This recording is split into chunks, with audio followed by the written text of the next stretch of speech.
सोमन और सविता यह दोनों देवरानी जेठानी थी।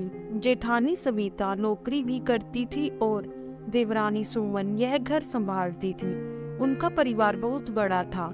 सास ससुर और उन दोनों के बच्चे, कुल मिलाकर 10 लोग घर में रहते थे। और अब बहुत साल बाद उनकी बुआ सास अपने भाई के घर रहने आई थी। सुबह उठने के बाद बुआ सास ने देखा कि सविता फटाफट अपने काम कर रही थी।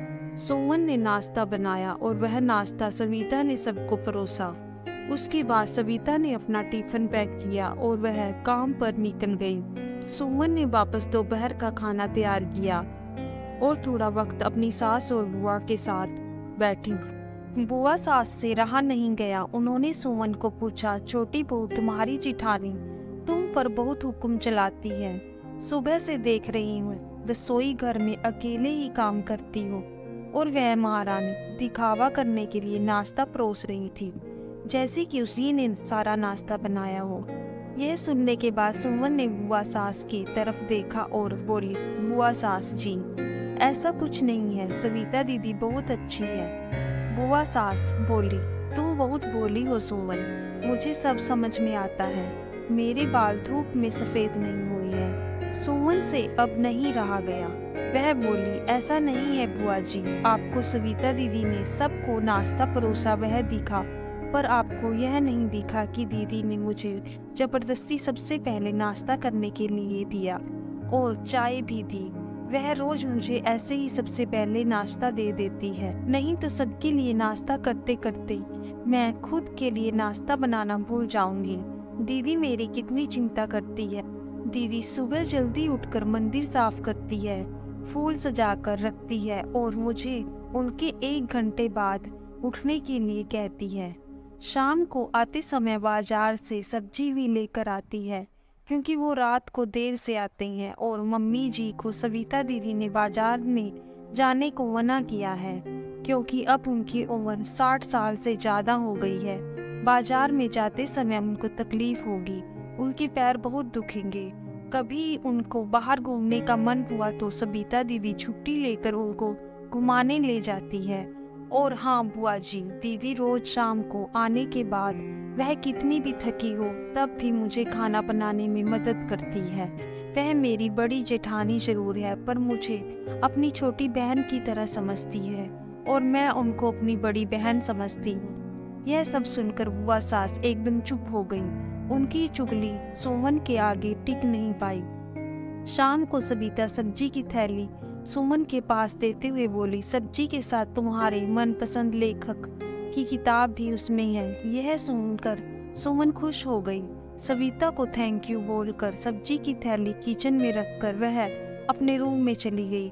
उतने में बुआ ने सविता को आवाज दी, बड़ी बहू जरा यहाँ आना।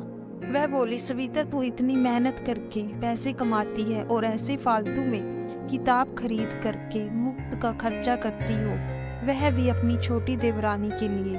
वह ऐसे भी घर में बैठकर करती क्या है? तुम दिन भर मेहनत करती हो और वह घर में आराम करती है। इस पर सविता हंसकर बोली, क्या बुआ जी आराम? सुमन, उससे तो कहने पर भी वह आराम नहीं करती। सुबह उठकर बेचारी काम करती रहती है। सबका मनपसंद खाना, मेरे और उनके मिलाकर 4 बच्चों का टिफिन सब वही तो करती है, और तब भी उसके चेहरे पर हमेशा आनंद दिखता है। सुबह की चाय पीने के लिए उसके पास वक्त नहीं रहता। दोपहर को जब बच्चे घर आते हैं तो उनका खाना, होमवर्क सब वही देखती है। इसलिए मुझे बच्चों का टेंशन नहीं है और इसलिए ही मैं ऑफिस में मन लगाकर काम कर पाती हूँ। कुछ दिन पहले ही मुझे प्रमोशन मिला है। इसके अलावा मम्मी जी और पापा जी की दवाइयाँ कभी खत्म हो गई और कभी लाने की हो तो वही ध्यान में रखती है। घर में कोई मेहमान आए तो उनकी मेहमान नवाजी भी वो ही करती है। बुआ जी, घर और बच्चे संभालना छोटी बात नहीं है। इतना सब सुनकर बुआ जी उसकी तो बोलती ही बंद हो गई। सुमन कभी कोई शिकायत नहीं करती, वह सब काम कर लेती, वह सिर्फ पढ़ना पसंद करती है। फिर मैं मेरी छोटी बहन के लिए इतना नहीं कर सकती। मैं नहीं करूँगी तो फिर कौन करेगा?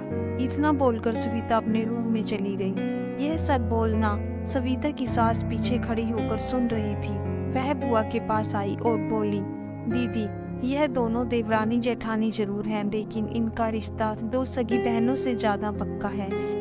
मेरे घर की मजबूत दीवारें हैं यह दोनों। पहले मैं भी एक बुरी सास थी, हमेशा उन दोनों में झगड़ा लगाने का प्रयास करती थी, पर यह दोनों के प्यार के आगे मैं भी हार गई।